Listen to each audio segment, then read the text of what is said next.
Diablo 4 was released June 5th of 2023 and was one of the most highly anticipated RPGs of the decade, especially after how well Diablo 3 really drew players in and made them feel as if they were truly important to the story.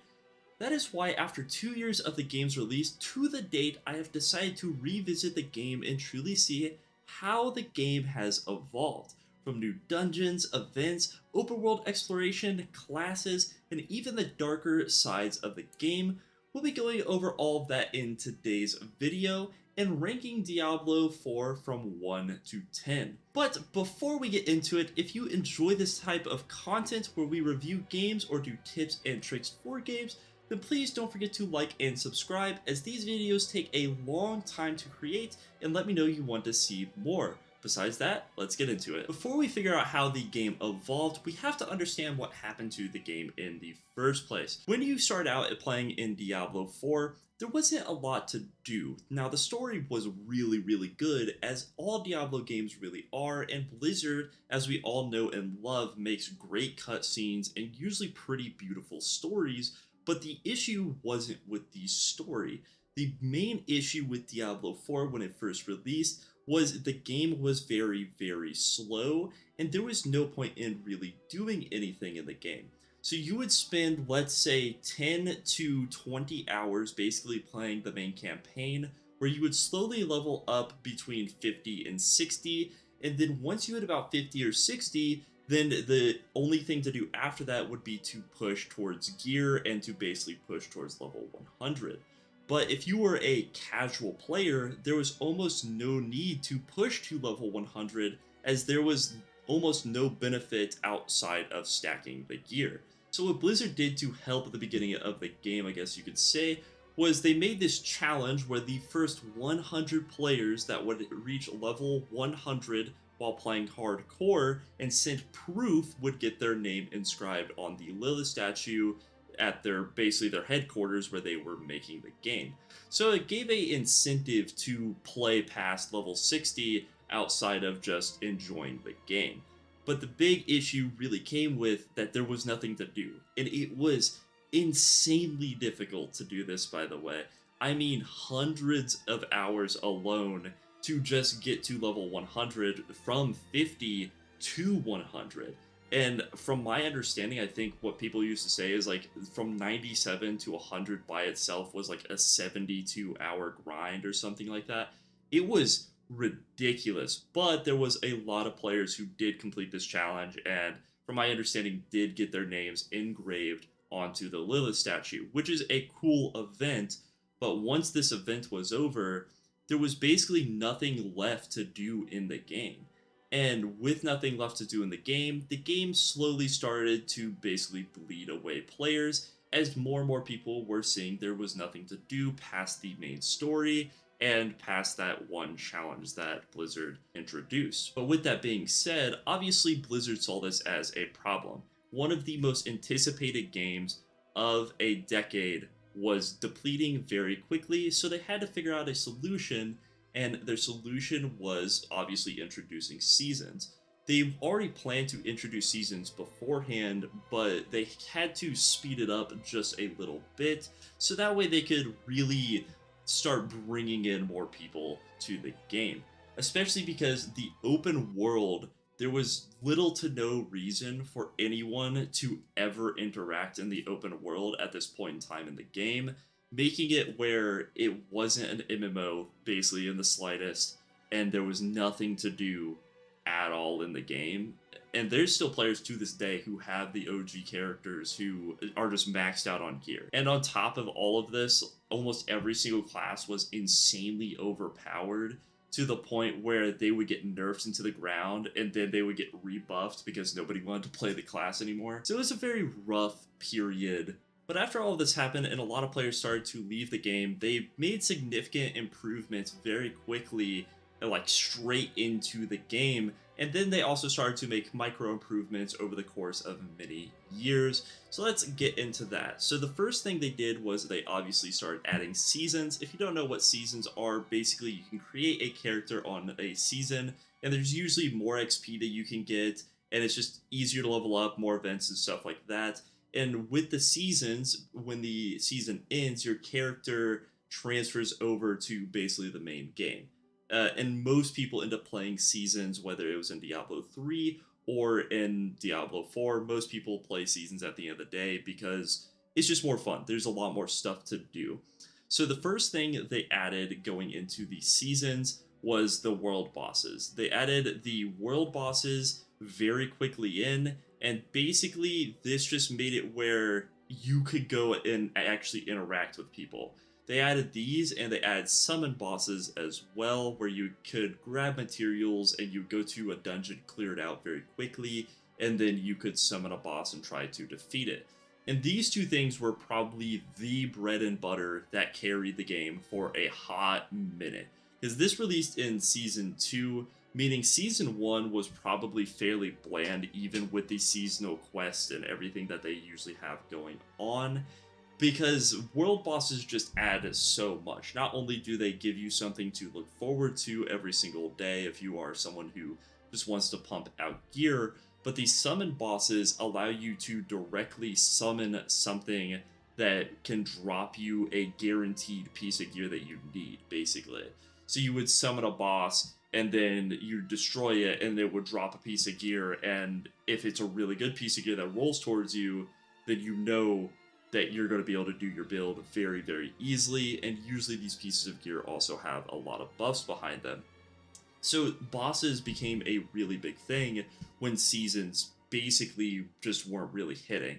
So seasons at this time, what they've always done for them is there's always been some unique powers that go into the seasons, unique events, and a unique quest line for every single season. So it's basically you already have the main quest line, but here's like 40 more extra main quest lines that kind of go into the game and tie into the lore a little bit. So, like recently, there is one called Season of the Witch, where you would get witch powers, and one of the witch powers is you could pull enemies in, and then another one of the witch powers was you would create a tornado that was filled with piranhas, and it would do a bunch of damage. So it was just like fun little gimmicky stuff, but it added so much depth to the game because it added new powers to grind for every season. It added a new storyline to do every season, new events to do every season. And these events would always take place in the mass open world. And in this mass open world, you could group up and you could find people. And this is kind of when the social tab became really big in Diablo 4, was when they started seasons, because you could just find people whenever. You could literally go in, click on social, find a group in 2 seconds, and then that group was usually running with like 6 other groups. And this is the way where you would really start feeling the game being played as a MMO instead of as a solo player Diablo game. So world bosses and seasons went really deep into this, but as time passed, then they wanted to add new stuff, obviously. The community wasn't going to be satisfied forever with some basic seasonal events and just some world bosses and some summons, obviously. So after some time, around Season 4 and the 1.40 patch, they decided to add something called the Pit. Now, if you don't know what the Pit is, it is basically like the tower system in Diablo 3 or the rift pushing, where it's just like multi-levels of just running through it as fast as you can. The big thing in Diablo 4 in particular is this is mainly just for XP. But with the Pit, they also added these things called runes, which would basically give you buffs to your character. You would level up your runes by running the Pit, which would then give your character buffs, and the Pit also gives a lot of XP. I know I'm talking a little bit fast, it's just because there's a lot to cover, so I'm sorry about that in advance. But with the Pit came basically the best time in the game, because the Pit really feels like something straight out Diablo 3, where you can just run it back to back to back, and the second you get bored, you can just hop off the game, take a break, and then you can hop back on and run it again. So Pit pushing became a really, really big thing in the game, but at this point in time, people would run around like Pit 120, and that was like the biggest achievement in the game, like Pit 120 to Pit 125, which basically meant you were playing the hardest difficulty in the game, which is Torment 4, but you are playing it on like 10 times the difficulty, is the best way that I can put it. So they do way more damage, the enemies have way more health, and it was a challenge. So it was fun. It was probably the first challenge ever in the game, really, outside of just like running tier 100 dungeons. So this got added, and it changed the game so much because it allowed people to continue to do these challenges and everything that was out without having to sacrifice their sanity and their entire livelihood in order to keep leveling up. But before any of this was even added, there was also something called Hell Tides, which kind of just went hand in hand with seasons. And Hell Tides are basically mini dungeons where you go in, you put this key in, and you can do kind of this arena, I guess you could say, where you will either go for 6, 8, or 10 rounds. And over the course of those rounds, you just try to gain as much loot as physically possible. And then at the end, you get a lot of loot, you get a lot of resources, you get a lot of gold. And so it's just like a really fun thing. So when you add the Hell Tides, you add the bosses, the world bosses, the summons, and the pit, like all together, you kind of started getting this really flowy game. A really flowy game that felt very, very similar to playing Diablo 3, but it was still kind of an issue at this time because even though you could do this, there's so many people who quit the game because of how the state was before. And on top of that, there's this thing called the Paragon board that made the game very difficult to play because it was very confusing at the time.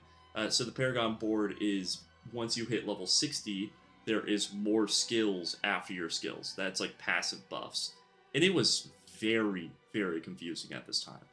And it just took way too long to level up. It became very tedious, but there was many players who sticked it through and continue to make content to this day about what was going on in those times. So all this happened for about a course of a year from June 20th of 2023 to about October 8th of 2024 of last year. And on October 8th, that is when the Vessel of Hatred DLC dropped. And that is when the game took a drastic change very, very quickly.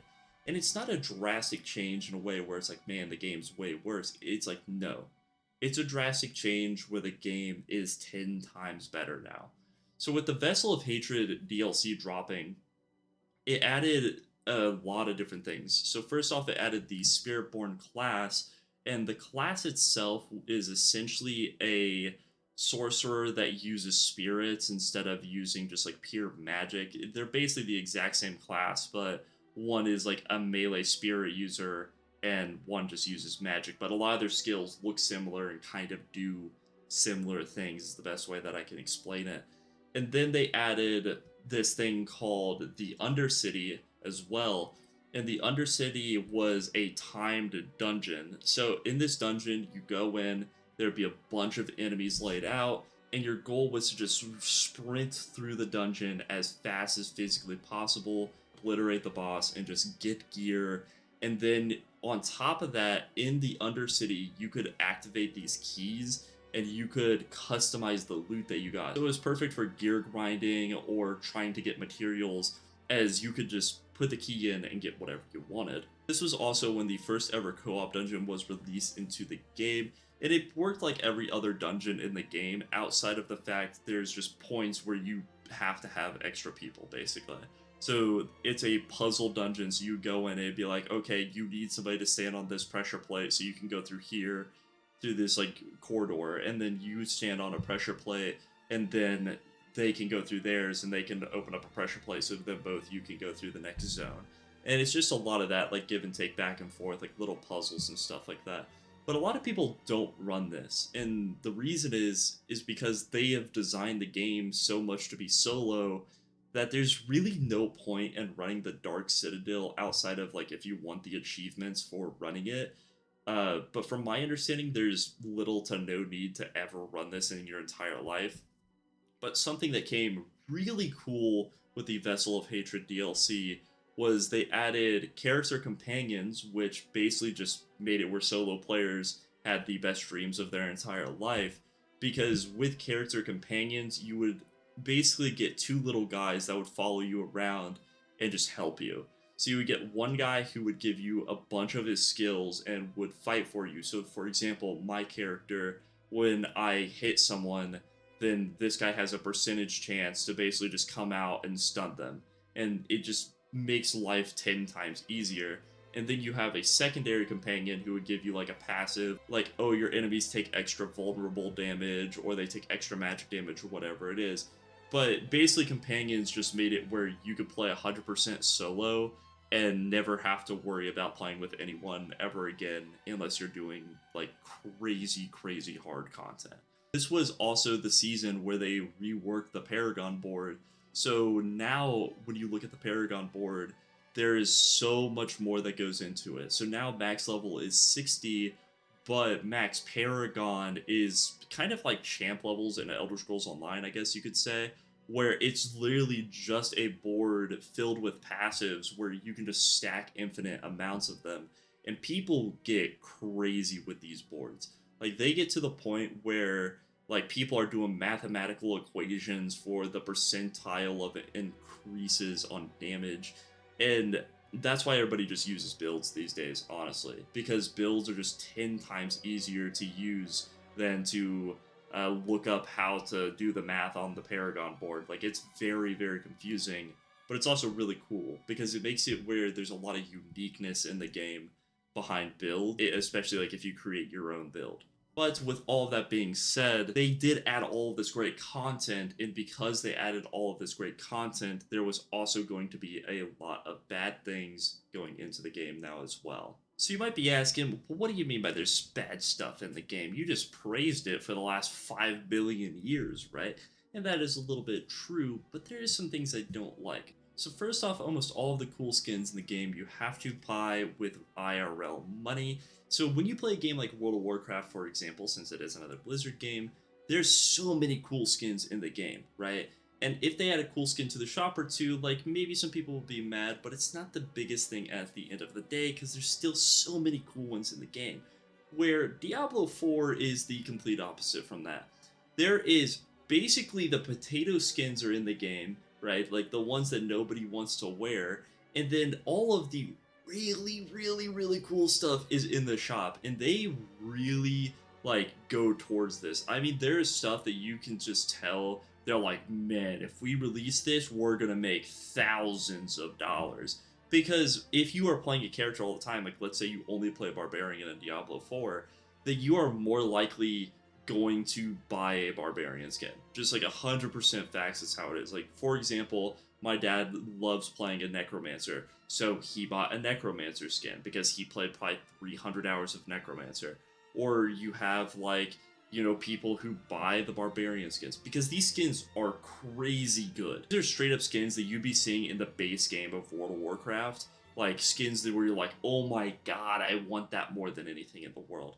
So I think that's a little predatory in my personal opinion. There is 100% perks of buying the DLC. So you can't get companions without buying the DLC. You can't get these like craftable shards for unique pieces of gear unless you buy the DLC. Or you can get like the craftable shards, but you can't get the crafting prompt. It's very weird. So you can get the shards, but you can't get the prompt without the DLC. It makes zero sense.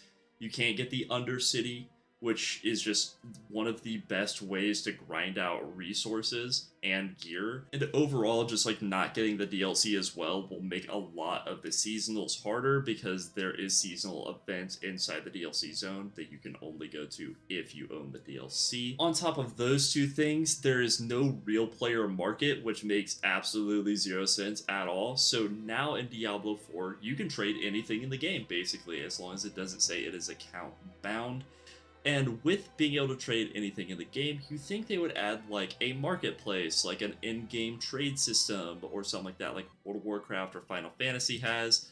But no, instead what they have is you walk up and you trade with someone, making it where a lot of people get scammed out of like IRL money. There's a lot of people who get scammed in game, and there's people who, because there is no market, also don't know the prices of things, so it's nearly impossible to actually trade gear between people unless like both of those people are very knowledgeable about the market.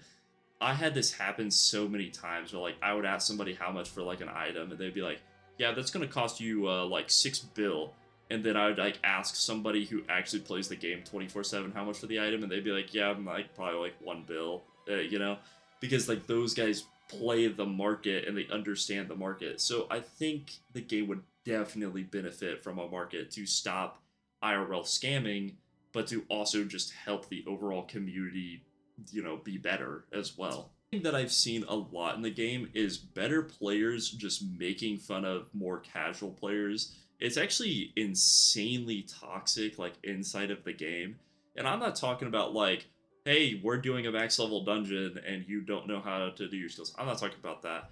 What I'm talking about is when I was doing the research for this video and I was watching videos in general for the game so I could like learn stuff, there was so many content creators in particular who would basically laugh at people for like wanting to do content in the game. Like I specifically remember I watched this one content creator who made fun of someone because they were 5 levels lower than him trying to like do the same content as him. Like in my opinion, it's like, dude, you are in the open world and you're complaining about somebody being next to you doing an event with you.